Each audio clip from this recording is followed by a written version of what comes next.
My name is Sylvia. I'm passionate about languages, English in particular. Welcome to my world of English.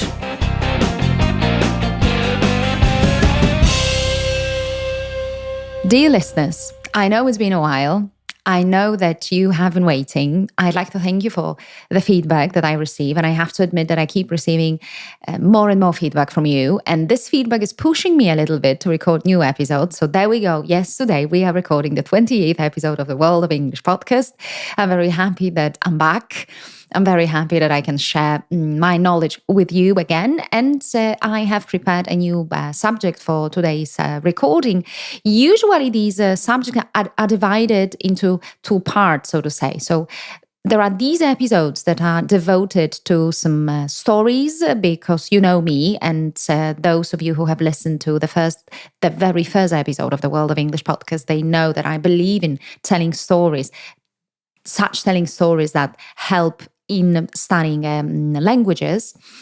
But there are other types of podcasts. I call them more functional. And in these podcasts, I teach you different expressions, different phrases. I tell you how to study the language. And I hope that this information is of help for you. But today, this subject is a little bit twofold, I have to tell you, because on the one hand, there is going to be a story. And on the other hand, there is going to be this knowledge. There is going to be a list of vocabulary that you can use. So again, at the very beginning of the recording, I'd like to invite you to listen to it, and I do hope that you're going to have fun with me and that you're going to enjoy this episode. So the subject for today's meeting is the ability of speaking.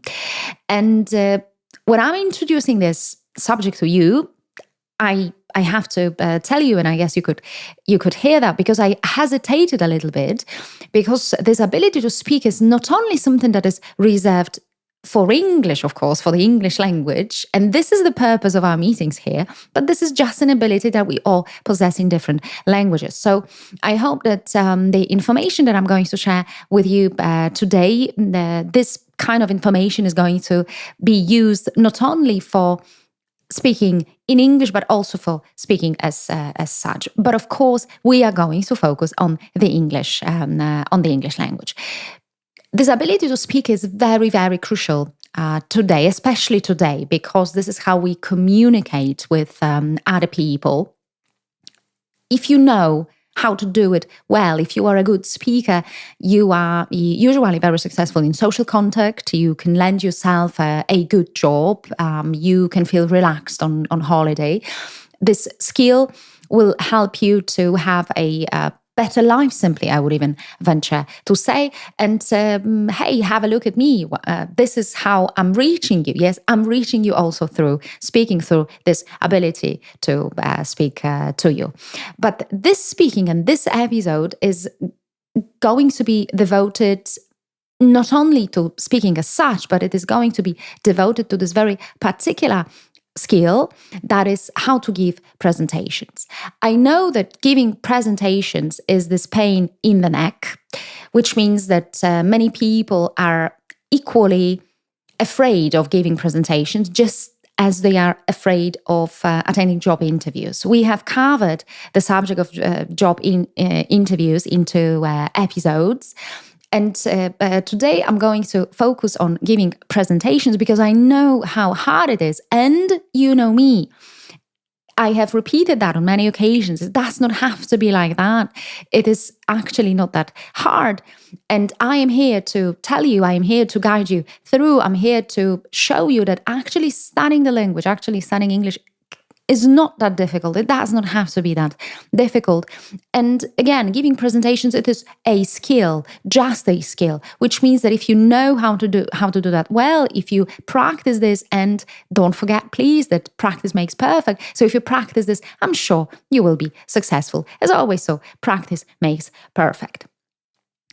I started with this opening line telling you that giving presentations is difficult in any language, that this ability to speak in a way that will attract attention. That kind of speaking is difficult in any language, but it is even more difficult for all the people who have to deliver a presentation not in their mother tongues.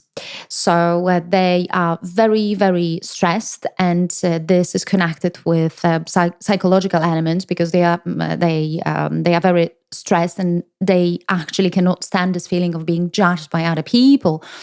And this really stops them from growing. This stops them from developing. This stops them from showing their true potential. And this added element in here, that this presentation has to be delivered in a language that is not your native language. It makes it, for some people, even impossible to deliver. And I know I have heard about situations, I have seen such situations in which people who are absolutely fantastic, in which people who have this great knowledge, they will not continue with their speaking because they are so afraid. They will not deliver a speech because they are so afraid. And when they think about English, this becomes absolutely impossible for them. So I'm here once again just to guide you through and to tell you how to do it and how to have a better chance of being successful and showing other people how good you are. I have prepared a few bullet points in here. I mean, some set of information that will help you do that correctly in a successful way. And there we go. I'm going to share these couple of bullet points with you. What, in my opinion, and this is what my experience tells me, in my opinion, these elements are very crucial. So when it comes to presenting yourself, when it comes to delivering presentations in English, what counts, of course, is this wide range of vocabulary. Because if we are able to speak in a way that is interesting, and this way, of course, entails this ability of producing some nice sentences, then the audience, the people who are listening to us, they will easily follow us. Of course, if you are preparing for such a thing, for this event, I mean, you are preparing for a speech in English, and that means that you're going to give a presentation in English. I wouldn't advise you to study this great list of English expressions and English vocabulary just the night before, because that will not help you. You know me, I have repeated that. I have shared that kind of knowledge with you. If you want to study the language, you have to be systematic. You have to do it bit by bit, step by step, and studying this list of 50 very useful words will not help you. This is my opinion. So of course, you have to build this great range of vocabulary step by step, from lesson to lesson. But don't forget about that if you show your full potential, if you show this great ability to use the vocabulary that you have studied, I'm sure that your audience will follow.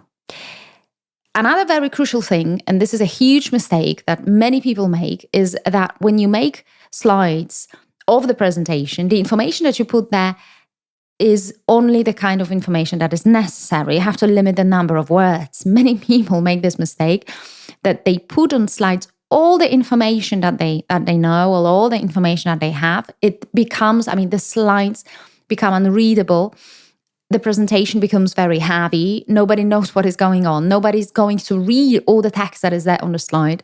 Believe me, don't do it. You just need to put a couple of sentences. I wouldn't even say maybe sentences, just a couple of words, a couple of expressions that are crucial and that you are going to develop during your speaking.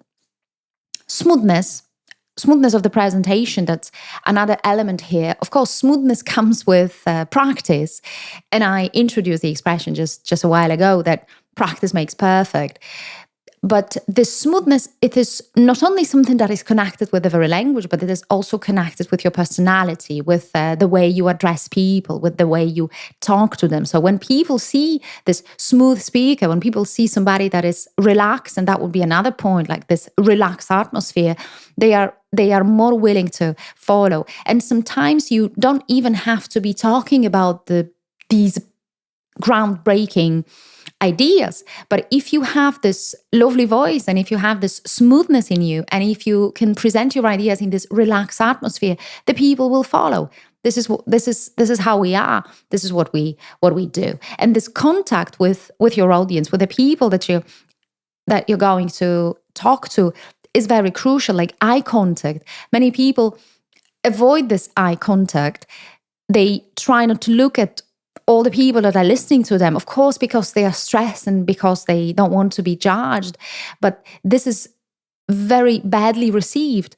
So please keep this eye contact. Please look at the people you are talking to, even if you make a slight mistake. But if you show them that you are concentrated, that you have come there for them, and that you're talking specifically to them, I'm sure the people will find it very attractive.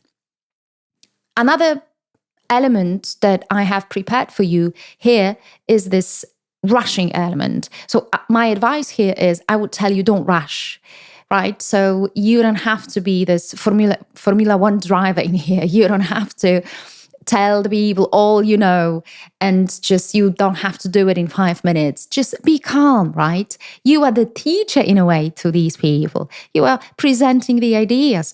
Maybe somebody would like to stop you and ask you a question. But usually the Q&A section, I mean, asking the questions and providing answers, that happens in the end of a presentation. But maybe there is this person, you have to give them this chance. Don't rush, don't run. Just be very calm. Just tell them what you want. You can repeat some piece of information, because when you are there and when you're giving a presentation, you are there for a reason, because you want to share something, you want to share some knowledge, you want to teach them something. So rushing is not advisable. And this is exactly what happens in the class that I provide, that I deliver, right? We're not rushing. This is not what we want to do, but we want to reach the goal and we want to understand the subject. This is the crucial element.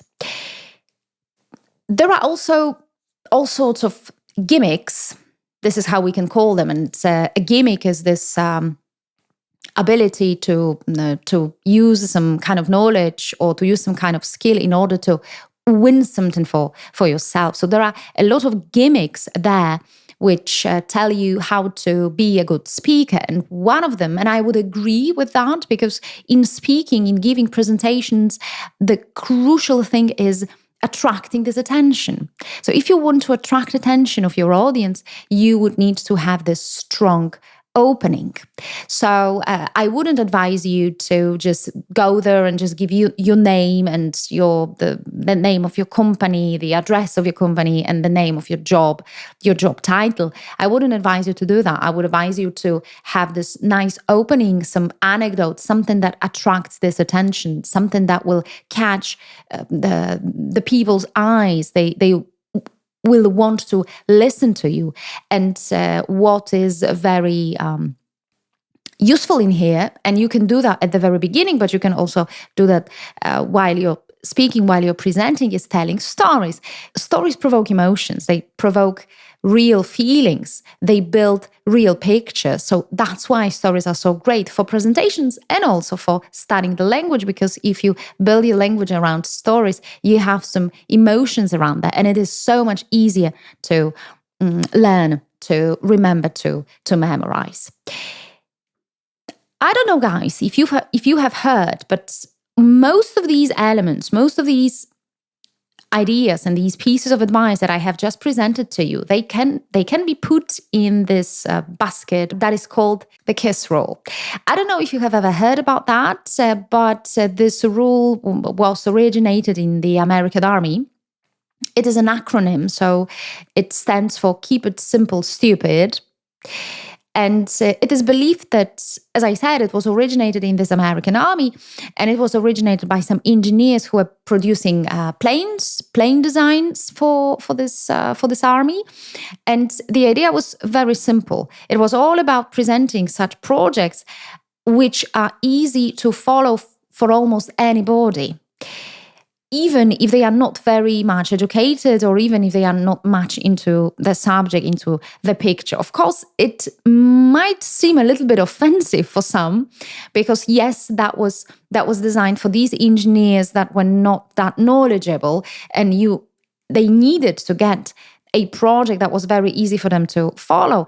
But on the other hand, this is exactly what we do. I mean, when we present something to some other people, when we are teachers, when we are speakers, when we are coaches, what we do is we have to make it in a way that is easy for other people to follow, remembering that they are not experts in the subject. Sometimes this is the case, or in many situations, on many occasions, that is the case. So please always have in mind your speaker. So always remember who you are addressing this speech to, and make it simple for them enough to follow. Simple does not mean simplistic. I guess I have used this comparison at least once in here. When something is simple, it is actually very good, because people can read it, people can understand it. They have some emotions towards it because they feel part of the picture.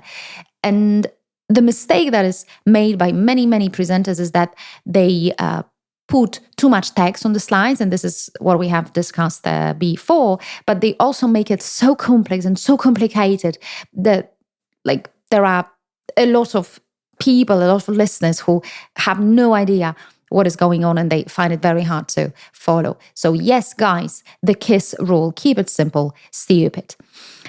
And the last piece of advice, or the last element that I have put here, is called last but not least, and I guess it is one of the most important elements in here.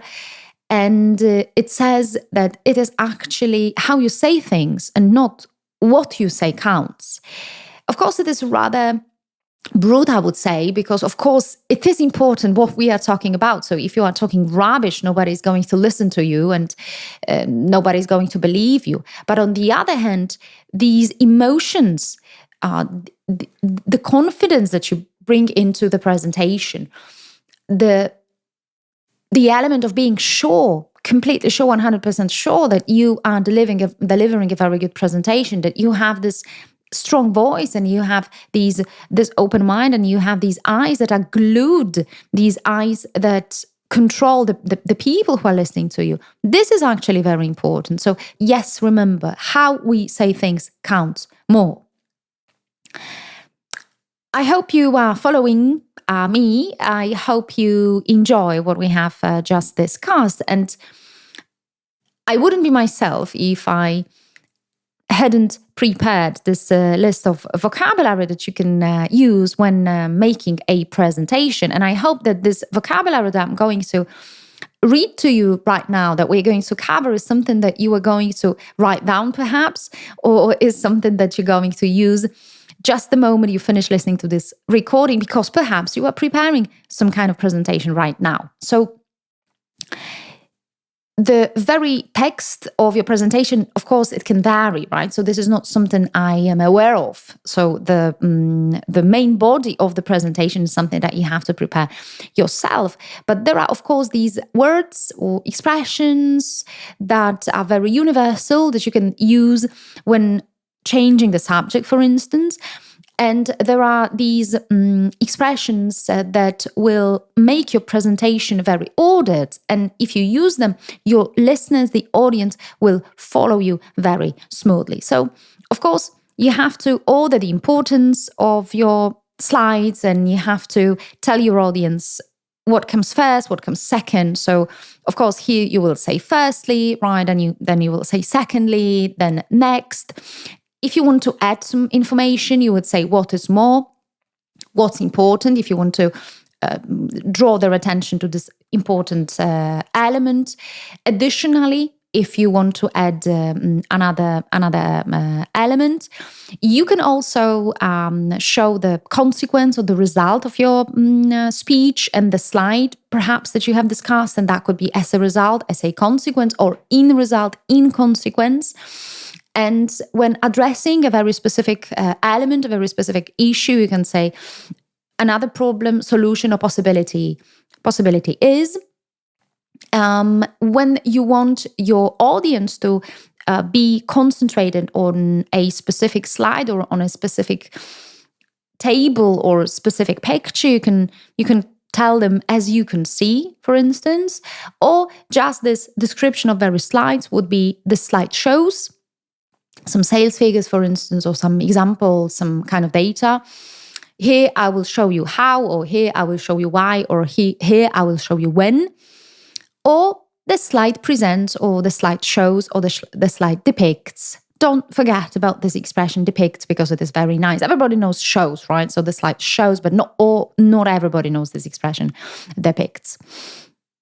Because if you depict something, you give the picture of it. So that's why we can say that the slide depicts, or the picture depicts something. I do hope that you have found, or you will find, this knowledge, this information very, very useful. So please use these expressions. Please enjoy the job of delivering and preparing another presentation. Study the language and stay successful. Goodbye. Bye-bye.